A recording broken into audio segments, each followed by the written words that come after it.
ওম শান্তি। 27/1/2024 প্রাতঃমুরলি। ওম শান্তি। বাপদাদা মধুবন। বাবা বলেছে, মিঠে বাচ্চে, রুহানি সার্জেন তোমাদের জ্ঞান যোগের ফার্স্ট ক্লাস ওয়ান্ডারফুল খোরাক খাওয়াচ্ছে, মানে পথ্য খাওয়াচ্ছে।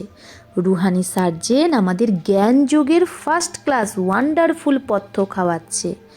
এই রুহানি পথ্য বা খোরাক একে অপরকে খাওয়াতে থাকো আর সবার খাতিরই করতে থাকো। প্রশ্ন, বিশ্বের রাজ্যভাগ্য নেওয়ার জন্য কোন এক মেহনত করো? পাক্কা পাক্কা অভ্যাস তৈরি করো। তো বিশ্বের রাজ্যভাগ্য নেওয়ার জন্য কোন মেহনত করো আর পাক্কা পাক্কা অভ্যাস তৈরি করো? উত্তর, জ্ঞানের তৃতীয় নেত্র দ্বারা অকাল তক্তনসীন আত্মা ভাইকে দেখার মেহনত করো। তো জ্ঞানের তৃতীয় নেত্র দ্বারা অন্যকেও কি দেখো? অকাল তক্তনসীন আত্মা ভাই। ভাই ভাই ভেবে সবাইকে জ্ঞান দাও। প্রথমে নিজেকে আত্মা ভেবে তারপর ভাইদের বোঝাও। এই অভ্যাস তৈরি করো, তো বিশ্বের রাজ্যভাগ্য পেয়ে যাবে। এই অভ্যাসের দ্বারাই শরীরের ভান বেরিয়ে যাবে। মায়ার তুফান বা খারাপ সংকল্পও আসবে না। অন্যকে জ্ঞানের তীরও তুমি ভালো করে দিতে পারবে, আর অন্যদেরও এই জ্ঞানের তীর খুব ভালো লাগবে। তো ভাই ভাই দেখে আমরা যদি জ্ঞান দিয়ে অভ্যাস তৈরি করি, তাহলে শরীরের ভান বেরিয়ে যাবে, মায়ার তুফান বা খারাপ সংকল্প আসবে না। ওম শান্তি। জ্ঞানের তৃতীয় নেত্র যে দিচ্ছে, সে রুহানি বাবা বসে রুহানি বাচ্চাদের বোঝায়। জ্ঞানের তৃতীয় নেত্র বাবা ছাড়া আর কেউ দিতে পারে না। এখন তোমাদের বাচ্চাদের জ্ঞানের তৃতীয় নেত্র প্রাপ্ত হয়েছে। তোমরা জানো এখন এই পুরানো দুনিয়া বদলে যাচ্ছে। বেচারা মানুষ জানেই না যে কে বদলাচ্ছে আর কিভাবে বদলাচ্ছে, কারণ তাদের তো জ্ঞানের তৃতীয় নেত্রই নেই। তোমরা বাচ্চারা এখন জ্ঞানের তৃতীয় নেত্র পেয়েছ, যার দ্বারা তোমরা সৃষ্টির আদি মধ্য অন্তকে জেনে গেছো। এটা হলো জ্ঞানের স্যাকারিন। স্যাকারিনের এক বুন্দ অল্প একটু ফোটাও কত মিঠা হয়। এক একটুকু স্যাকারিনও কত মিঠা হয়। তো জ্ঞানেরও একটাই অক্ষর, মন মনা ভব। নিজেকে আত্মা ভেবে বাবাকে ইয়াদ করো। বাবা শান্তিধাম আর সুখধামের রাস্তা বলছে। বাবা আসেই বাচ্চাদের স্বর্গের বর্ষা দিতে। তো বাচ্চাদের কত খুশি হওয়া উচিত। বলেও খুশির মতো খোরাক নেই। যে সদৈব খুশি আনন্দে থাকে, তার জন্য তো সেটাই খোরাক। 21 জন্ম আনন্দে থাকার এটা জবরদস্ত খোরাক। এই খোরাক সদৈব একে অপরকে খাওয়াতে থাকো। তোমরা শ্রীমতে সবাইকে রুহানি খাতিরই করো। সত্যিকারের খুশ খায়রাফাতও এটা, কাউকে বাবার পরিচয় দেওয়া। মিঠে বাচ্চারা জানে বেহদের বাবার দ্বারাই আমরা জীবন মুক্তির খোরাক পাচ্ছি। সত্য যুগে ভারত জীবনমুক্ত ছিল, পাবন ছিল। বাবা খুব উঁচু খোরাক দেয়। তবেই তো গায়ন আছে, অতীন্দ্রিয় সুখ জিজ্ঞেস করো তো গোপ গোপীদের জিজ্ঞেস করো। এই জ্ঞান আর যোগের কত ফার্স্ট ক্লাস ওয়ান্ডারফুল খোরাক এটা। আর এই খোরাক এক রুহানি সার্জেনের কাছেই আছে। আর কারো কাছে এই খোরাক নেই, বা কেউ এই খোরাকের জানেই না কথা। বাবা বলে, মিঠে বাচ্চে, তোমাদের জন্য আমি হাতে করে সওগাত নিয়ে এসেছি। মুক্তি, জীবন মুক্তির এই সওগাত আমার কাছেই আছে। কল্পে কল্পে আমিই এসে তোমাদের দিই, আবার রাবণ ছিনিয়ে নেয়। তো এখন তোমাদের বাচ্চাদের কত খুশির পারদ চড়া উচিত। তোমরা জানো আমাদের একই বাবা টিচার আর সত্যিকারের সদ্গুরু, যে আমাদের সাথে নিয়ে যায়। মোস্ট বিলাভেড বাবার থেকে বিশ্বের বাদশাহী পাই। এটা কম কথা কি? সদৈব হর্ষিত থাকা উচিত। Godly student life is the best. এটা এখনকারই গায়ন। তাহলে নতুন দুনিয়ায় তোমরা সদৈব খুশি মানাতে থাকবে। দুনিয়া জানে না যে সত্যিকারের খুশি কখন মানানো হয়। মানুষের তো সত্যযুগের জ্ঞানই নেই, তো এখানেই মানাতে থাকে। কিন্তু এই পুরানো তমপ্রধান দুনিয়ায় খুশি কোথায়? এখানে তো ত্রাহি ত্রাহি করতে থাকে। কত দুঃখের দুনিয়া। বাবা তোমাদের বাচ্চাদের কত সহজ রাস্তা বলে, গৃহস্থ ব্যবহারে থেকে কমল ফুলের সমান থাকো, ধান্দা ধরি আদি করেও আমাকে ইয়াদ করতে থাকো। যেরকম আশিক আর মাসুক হয়, তারা তো একে অন্যকে याद करते থাকে। वो उनका आशिक वो उनका मासिक होता है, मासुक होता है। প্রেমিক প্রেমিকা একে অপরকে মনে করতে থাকে। এখানে এই রকম কথা নেই। এখানে তো তোমরা সব সেই এক মাসুকেরই জন্ম জন্মান্তর ধরে আশিক হয়ে আছো। বাবা তোমাদের আশিক হয় না, আমরা বাবার আশিক হই। বাবা হলো মাসুক, সাজন, প্রেমিক, আমরা তার প্রেমিকা বা সজনী। তোমরা সেই মাসুকের আসার জন্যই ইয়াদ করতে থাকো। যখন বেশি দুঃখ হয় তো বেশি ডাকো, তবেই তো গায়ন আছে, দুঃখে সবাই ডাকে, সুখে কেউ ডাকে না। এই সময় বাবাও সর্বশক্তিমান, দিন প্রতিদিন মায়াও সর্বশক্তিমান তমপ্রধান হতে থাকে। তাই এখন বাবা বলে, মিঠে বাচ্চে দেহি অভিমানী হও, নিজেকে আত্মা ভেবে আমি বাবাকে ইয়াদ করো, আর সাথে সাথে দৈবী গুণও ধারণ করো, তো তুমি এরকম লক্ষ্মীনারায়ণ হয়ে যাবে। এই পড়াতে মুখ্য কথাই হলো ইয়াদের, উঁচু থেকে উঁচু।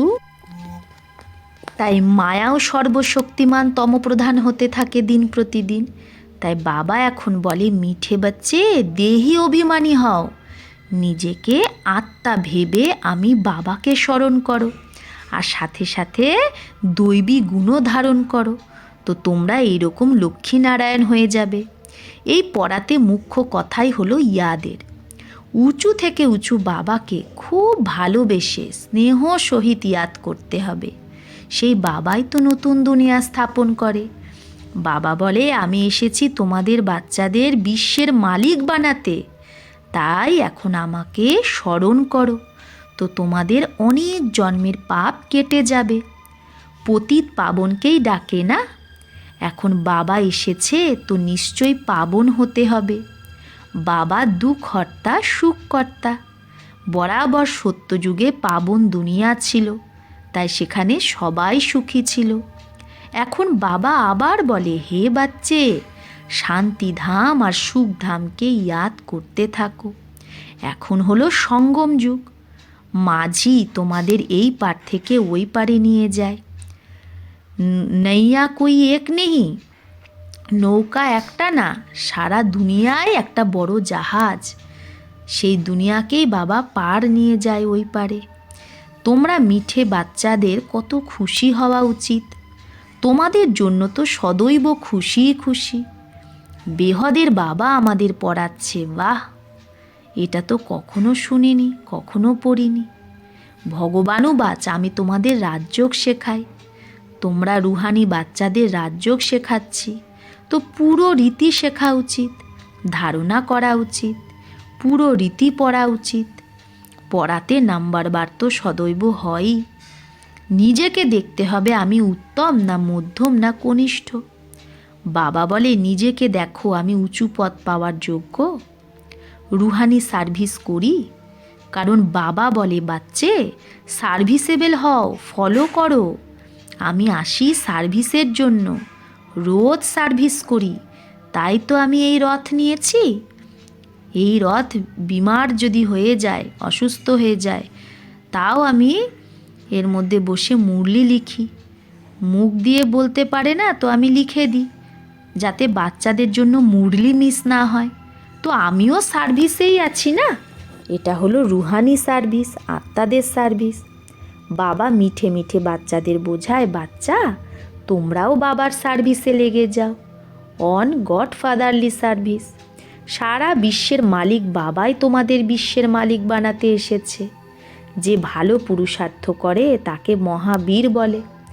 দেখা যায় কে মহাবীর, যে বাবার ডাইরেকশনে চলে। বাবার আদেশ হলো নিজেকে আত্মা ভেবে ভাই ভাইকে দেখো। এই শরীরকে ভুলে যাও, বাবাও এই শরীরকে দেখে না। বাবা বলে আমি আত্মাদের দেখি। বাকি এটা তো জ্ঞান যে আত্মা শরীর ছাড়া বলতে পারে না, এটা তো জ্ঞান আছে যে আত্মা শরীর ছাড়া বলতে পারে না, তাই শরীরের আধার নেয়। কিন্তু বাবা আত্মাদেরই দেখে। বাবাও এই শরীরে আসে, লোন নিয়েছে, শরীর দ্বারাই তো আত্মা পড়তে পারবে। বাবা বসেও এখানে, কোথায়? ব্রহ্মার ভ্রুকুটির মাঝে। এটা হলো অকাল তখ্ত, আত্মা অকাল মূরত। আত্মা কখনো ছোট বড় হয় না, শরীর ছোট বড় হয়। যত আত্মা আছে সব আত্মাদের সিংহাসন এই ভ্রুকুটির মাঝে। শরীর তো সবার ভিন্ন ভিন্ন হয়, কারো অকাল তখ্ত পুরুষের হয়, তো কারো অকাল তখ্ত স্ত্রীর হয়, কারো অকাল তখ্ত বাচ্চার হয়। বাবা বসে বাচ্চাদের রুহানি ড্রিল শেখায়। যখন কারো সাথে কথা বলবে তো প্রথমে নিজেকে আত্মা ভেবে কথা বলো। আমি আত্মা অমুক ভাইয়ের সাথে কথা বলছি, বাবার পয়গাম দিচ্ছি, পরিচয় যে শিব বাবাকে ইয়াদ করো। ইয়াদের দ্বারাই জং দূর হবে। সোনায় যখন খাদ পড়ে তো সোনার ভ্যালুই কমে যায়। তোমাদের আত্মাদের মধ্যেও জং পড়লে তোমরা ভ্যালুলেস হয়ে গেছো। এখন আবার পাবন হতে হবে। তোমাদের আত্মারাদের এখন জ্ঞানের তৃতীয় নেত্র প্রাপ্ত হয়েছে। সেই নেত্র দ্বারা নিজের ভাইদের দেখো। ভাই ভাইকে দেখলে কর্মেন্দ্রিয় কখনো চঞ্চল হয় না। রাজ্যভাগ্য নিতে হবে, বিশ্বের মালিক হতে হবে, তাই মেহনত করো। ভাই ভাই ভেবে সবাইকে জ্ঞান দাও, তাহলে এই অভ্যাস পাক্কা হয়ে যাবে। সত্যিকারের ভাই তোমরা সবাই। বাবাও উপর থেকে আসে, তোমরাও আসো। বাবা বাচ্চাদের সহিত সার্ভিস করছে। সার্ভিস করার জন্য বাবা হিম্মত দেয়। হিম্মতে মর্দা মদদে খুদা। তো এই প্র্যাকটিস করতে হবে। আমি আত্মাকে ভাইকে পড়াচ্ছি, আত্মাই পড়ে না, একে স্পিরিচুয়াল নলেজ বলে, যেটা রুহানি বাবার থেকেই পায়। সঙ্গমেই বাবা এসেই নলেজ দেয় যে নিজেকে আত্মা ভাবো। তোমরা নঙ্গে মানে কোনো অঙ্গ ছিল না, অশরীরই এসেছিলে। আবার এখানে শরীর ধারণ করে তোমরা 84 জন্মের পার্ট বাজিয়েছ। এখন আবার ফেরত যেতে হবে। তাই নিজেকে আত্মা ভেবে ভাই ভাইয়ের দৃষ্টিতে দেখতে হবে। এই মেহনত করতে হবে। নিজের মেহনত নিজেই করতে হবে। অন্যে কি করে সেটাতে আমার কি এসে যায়? চ্যারিটি বিগিনস অ্যাট হোম, অর্থাৎ প্রথমে নিজেকে আত্মা ভেবে তারপর ভাইদের বোঝাও, তো ভালোভাবে তীর লাগবে। এই জওহার ধার ভরতে হবে আত্মার মধ্যে। মেহনত করলেই উঁচু পথ পাবে। বাবা আসেই ফল দিতে, তো মেহনত করতে হবে। কিছু সহনও করতে হয়। কেউ উল্টা সুল্টা কথা বললে তুমি চুপ থাকো। তোমরা চুপ থাকবে তাহলে অন্যেরা কি করবে? তালি দুই হাতে বাজে। একজন মুখের তালি বাজায়, অন্য যদি কেউ চুপ করে থাকে তাহলে প্রথমজন আপেই চুপ করে যাবে। তালিতে তালি বাজলে আওয়াজ হয়। বাচ্চাদের একে অপরের কল্যাণ করতে হবে। বাবা বোঝায়, বাচ্চা সদৈব খুশিতে যদি থাকতে চাও তো মন মনা ভব। নিজেকে আত্মা ভেবে বাবাকে ইয়াদ করো। ভাই আত্মাদের দিকে দেখো, ভাইদেরও এই নলেজ দাও। যোগ যখন করাও তো নিজেকে আত্মা ভেবে ভাইদের দেখতে থাকো, তাহলে সার্ভিস ভালো হবে। বাবা বলে ভাইদের বোঝাও। ভাই সব বাবার থেকেই বর্ষা নেয়। এই রুহানি নলেজ একবারই তোমরা ব্রাহ্মণ বাচ্চারা পাও। তোমরা ব্রাহ্মণ, আবার তোমরাই দেবতা হবে। এই সঙ্গম যুগকে থোড়েই ছাড়বে, না হলে পার কি করে হবে? সঙ্গম যুগকে ছেড়ে দিলে আমরা কি করে সত্য যুগে যাব? কুদেঙ্গে থোড়েই, লাভ দেব থোড়েই। এই ওয়ান্ডারফুল সঙ্গম যুগ এটা। তো বাচ্চাদের রুহানি যাত্রায় থাকার অভ্যাস তৈরি করতে হবে। তোমাদের এটা লাভের কথাই বলছে বাবা, যে এটাতে আমাদেরই লাভ বাবাকে ইয়াদ করলে। বাবার শিক্ষা ভাইদের দিতে হবে। বাবা বলে আমি তোমাদের আত্মাদের জ্ঞান দিচ্ছি, আত্মাকেই দেখছি। মানুষ মানুষের সাথে কথা বলে তো তার মুখ দেখে না। তোমরা আত্মার সাথে কথা বলো তো আত্মাকেই দেখতে হবে। ভলে শরীর দ্বারা জ্ঞান দাও, কিন্তু এতে শরীরের ভান ছাড়তে হবে। তোমাদের আত্মা বোঝে পরমাত্মা বাবা আমাদের জ্ঞান দিচ্ছে। বাবাও বলে আত্মাদেরই দেখি, আত্মারাই বলে আমি পরমাত্মা বাবাকে দেখছি, তার থেকে নলেজ নিচ্ছি। একে বলে স্পিরিচুয়াল জ্ঞানের লেনদেন আত্মার সাথে। আত্মার মধ্যেই জ্ঞান আছে, আত্মাকেই জ্ঞান দিতে হবে। এটাই যেরকম একটা জওহার ধার, তোমাদের জ্ঞানে এই ধার যদি ভরে যায় তো কাউকে বোঝালে ঝট করে তার তীর লেগে যায়। বাবা বলে প্র্যাকটিস করে দেখো, তীর লাগে কি লাগে না। এই নতুন অভ্যাস তৈরি করতে হবে, তবেই শরীরের ভান চলে যাবে, মায়ার তুফান কম আসবে, খারাপ সংকল্প আসবে না, ক্রিমিনাল দৃষ্টিও যাবে না। আমি আত্মা 84 জন্মচক্র লাগিয়েছি, এখন নাটক পুরো হয়েছে, এখন বাবার ইয়াদে থাকতে হবে। ইয়াদের দ্বারাই তমপ্রধান থেকে শতপ্রধান হয়ে শতপ্রধান দুনিয়ার মালিক হয়ে যাবে। কত সহজ। বাবা জানে বাচ্চারা এই শিক্ষা দেওয়া, বাচ্চাদেরকে এই শিক্ষা দেওয়া আমারই পার্ট, বাবারই পার্ট। কোনো নতুন কথা না। প্রত্যেক 5000 বছর পর পর বাবাকে আসতে হয়। বাবা বন্ধায়মান। বাচ্চাদের বসে বোঝায়, মিঠে বাচ্চে রুহানি ইয়াদের যাত্রায় থাকো তো অন্তমতি সোগতি হয়ে যাবে। এটা অন্তকাল না, মা মেকম ইয়াদ করো তো তোমাদের সদ্গতি হয়ে যাবে। এই দেহি অভিমানী হওয়ার শিক্ষা একবারই তোমরা বাচ্চারা পাও। কত ওয়ান্ডারফুল জ্ঞান এটা। বাবা ওয়ান্ডারফুল তো বাবার জ্ঞানও ওয়ান্ডারফুল। কখনো কেউ এই জ্ঞান দিতে পারবে না বাবা ছাড়া। যে বাবা বলছে এখন ফেরত যেতে হবে, তাই বাবা বলে মিঠে বাচ্চা এই প্র্যাকটিস করো, নিজেকে আত্মা ভেবে আত্মাকে জ্ঞান দাও। তৃতীয় নেত্র দ্বারা ভাই ভাইকে দেখতে হবে, এটা বড় মেহনত। अच्छा, मीठे मीठे सिकिलधे बच्चों प्रति मात पिता बाप दादा का याद प्यार और गुड मॉर्निंग। रूहानी बाप की रूहानी बच्चों को नमस्ते। हम रूहानी बच्चों की रूहानी मात पिता बाप दादा को याद प्यार गुड मॉर्निंग और नमस्ते नमस्ते नमस्ते। शुक्रिया बाबा, आपको लाख लाख शुक्रिया। ধারণার জন্য মুখ্য সার 1, যেরকম বাবা বাচ্চাদের রুহানি সার্ভিসে এসেছে সেরকম বাবাকে ফলো করে রুহানি সার্ভিস করতে হবে। বাবার ডাইরেকশানে চলে খুশির খোরাক খেতেও হবে, অন্যকেও খাওয়াতে হবে। 2, কেউ উল্টা সুল্টা কথা বললে তোমাকে চুপ থাকতে হবে, মুখের তালি বাজালে চলবে না, সহন করতে হবে। বরদান, দৃঢ়তার শক্তি দ্বারা মন বুদ্ধিকে সিটে সেট যে করে সেই সহযোগী ভব। দৃঢ়তার শক্তি দ্বারা মন বুদ্ধিকে সিটে সেট যে করে সেই সহযোগী ভব। বাচ্চারা বাবার সে প্যার হে, বাচ্চাদের বাবার সাথে ভালোবাসা আছে, তাই ইয়াদে শক্তিশালী হয়ে বসার, চলার, সেবা করার অ্যাটেনশান বাচ্চারা খুব দেয়।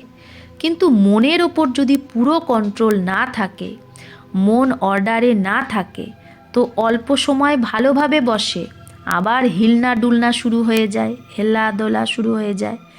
কখনো সেট হয় তো কখনো আপসেট। কিন্তু একাগ্রতার বা দৃঢ়তার শক্তি দ্বারা মন বুদ্ধিকে একরস স্থিতির সিটে সেট করে দাও, তো সহযোগী হয়ে যাবে। তো একাগ্রতা বা দৃঢ়তার শক্তি দ্বারা যদি মন বুদ্ধিকে আমরা একরস স্থিতিতে সেট করি তাহলে সহযোগী হয়ে যাব।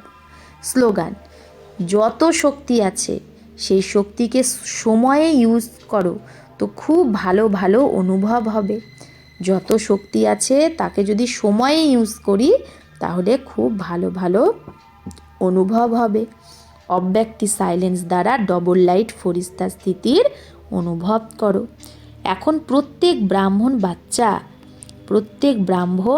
ব্রহ্মা বাপ সমান চৈতন্য চিত্র হয়ে যাক, লাইট আর মাইট হাউসের ঝাঁকি হয়ে যাক। সংকল্প শক্তির সাইলেন্সের ভাষণ তৈরি করে কর্মাতীত ডবল লাইট ফরিস্তা স্টেজে বরদানি মুরাতের পাট বাজাক, তবেই সম্পূর্ণতা সমীপে আসবে। যদি আমরা সংকল্প শক্তির সাইলেন্সের ভাষণ তৈরি করতে হবে, এখন সাইলেন্স, তবেই আমরা কর্মাতীত ডবল লাইট ফরিস্তা স্টেজের আমরা অনুভব করে সম্পূর্ণতার দিকে যাব। সেই কর্মাতীত স্টেজের আধারেই যার প্রতি যে সংকল্প করবে তার কাছে সেই সংকল্প পৌঁছে যাবে। তো আমরা যত সাইলেন্সে থাকবো আর সংকল্প শক্তির অনুভব করব, তত কী হবে, যার প্রতি যে সংকল্প করব তার কাছে সেই সংকল্প পৌঁছে যাবে। আচ্ছা, ওম শান্তি।